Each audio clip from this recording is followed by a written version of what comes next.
This movie is weird. I really need Maisie Williams to get involved in some better projects. I love her as an actress and hope she gets a major role I can enjoy again.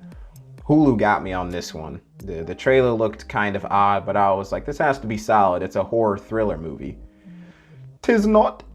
You should skip The Owners. Why? Not because it's boring, but it doesn't really leave you with much. Hollywood or Hulu in this aspect has to do a better job of understanding how you feel when a movie ends. When The Owners ends, you're not left with a good feeling, which is understandable because it's a horror movie, but when you have dealt with what this movie has put you through, I personally think you deserve a little something more, but just hear me out. Spoilers incoming because you shouldn't watch this one. 4.8 on IMDb, 67% on Rotten, which is kinda high for this one. The Owners follows a group of friends who are also home invasive thieves. So immediately you're getting Don't Breathe vibes, which minus a baby gravy-filled turkey baster, this is good news. These thieves think they have an easy score when an elderly couple leaves their home, providing a window of opportunity. Maisie Williams' character Mary is pulled into the entirety of the situation when she finds that her boyfriend has not returned with her vehicle yet and she's late for work. Our young thieves are in search of a safe with a hopeful amount of cash sitting inside ripe for the taking. They figure a couple this rich has to have an amazing score sitting inside of their huge mansion. Nathan, Mary's girlfriend, needs to keep the vehicle so they can get away quickly if need be, which forces Mary to stick around. After seemingly hours of endless searching, these idiots find the safe in the basement. They find themselves ill-prepared for the situation though, as the safe is not electronic, so they are not able to crack it with the materials purchased. They form a new plan to wait until the couple comes home, hold them hostage, and get the code from them. The tension in this movie comes from two places. The first is that there are conflicting relationships all across the board. Let's run through them quickly because the movie takes its sweet, sweet summer child time to tell you.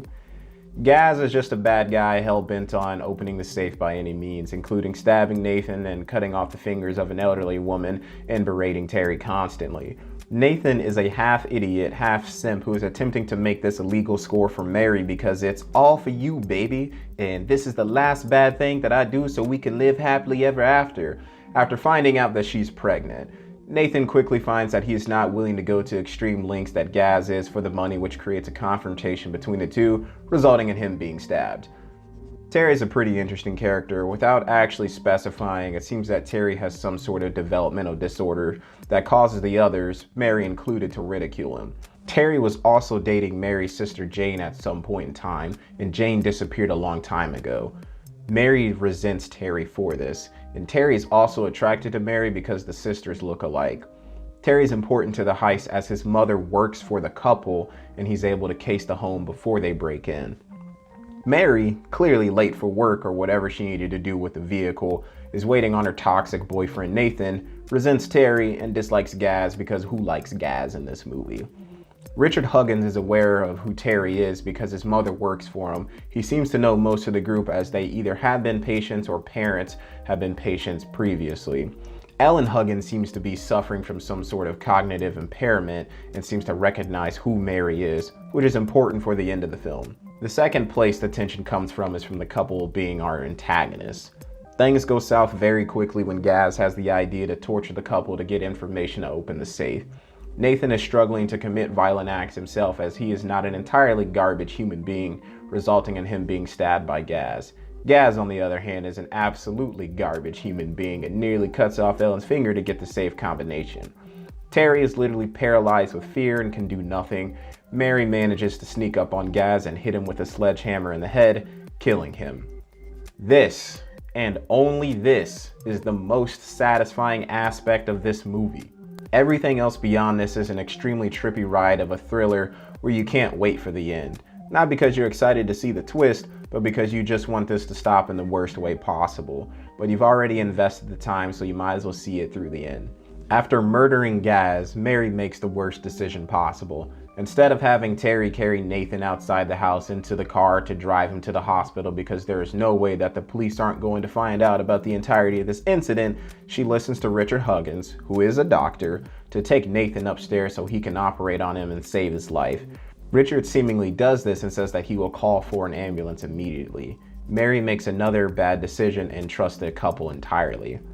Terry, still pretty paralyzed with fear, is taken advantage of and drugged by the couple, making him compliant to their will, but this also makes Terry think Mary is Jane. This repulses her. Meanwhile, Mary is getting suspicious that the ambulance is not pulled up yet and goes to check on post-op Nathan, only to find him super dead.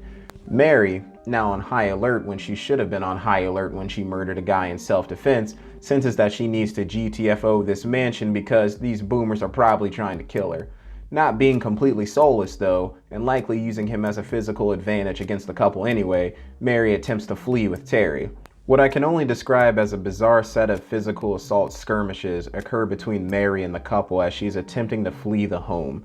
In the midst of hypnotic tea, tear gas, and actually beating Mary with some kind of whip, the couple reveals that they once had a daughter named Kate and that she died very young. This likely jump-started the cognitive impairment Ellen suffers from. Due to their grief, they have been searching for a replacement for their daughter. The film reveals that they are responsible for the disappearance of quite a few females in the area as they were searching for the perfect replacement. Finally getting the upper hand on this extremely odd couple has a window of opportunity to exit. Mary, being full of bad decisions tonight, decides to drag the easily double her body weight Terry all the way back to the basement to get into the van to drive away. Terry has not only been useless, compliant to the couple by locking Mary in the Harry Potter closet, and committed sexual harassment against her, all in the span of a couple of hours. Mary should have grabbed a gun, left Terry, who she resents anyway, and left. But it's not a modern horror thriller film if there isn't a twist. Terry, for some actually horrific reason, has the gun and shoots Mary as she is in the van about to drive away.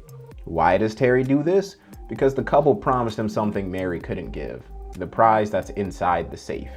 The couple reveals to Terry and Mary that inside the safe is Mary's sister Jane, who is the replacement for Kate. Terry gets to be locked in with Jane. Mary dies seeing her sister one last time. The bodies are buried in the couple's garden, and the final scene shows Terry's mother asking about his disappearance. The couple says something along the lines of, "Oh, he'll turn up," knowing that they have him trapped in the basement with Jane, and then the credits roll. Back to my original statement. This movie doesn't leave you with much at the end. When I watch a film, I want to take something away from it. It can be negative or positive, but give me something. What you get with The Owners is a very weird horror thriller filled with crazy people and idiots, and none of them are really likable. They're trying to channel these Don't Breathe kind of vibes where the writers want you to have some sympathy for the criminals because not only are they in over their head, but they find some sort of dark secret hiding in the home. Don't Breathe works because it allows itself to establish the character relationships a little better, and it also has a gimmick, the crew fighting against a blind veteran. The Owners feels like it doesn't know what it wants its identity to be. At first, it feels like some sort of supernatural, maybe demonic-like film when you see Ellen interact with Mary. Her outburst and cognitive impairment are alarming. But then you watch the couple deploy tear gas throughout the house and lock it down like some sort of Batman-like fashion where they are prepared for a moment like this. They are literally in gas masks and hazmat suits attempting to punish Mary. You know what's going on in the movie, but at the exact same time, you don't. The movie isn't bad because it ended with the bad guys winning. The movie is bad because the sum of its parts don't really add to much, and it doesn't really do anything that you haven't seen before. 4 out of 10, barely watchable, a twist purely there to remind you that you should care about what's inside this safe, even though your attention is pulled in far too many directions.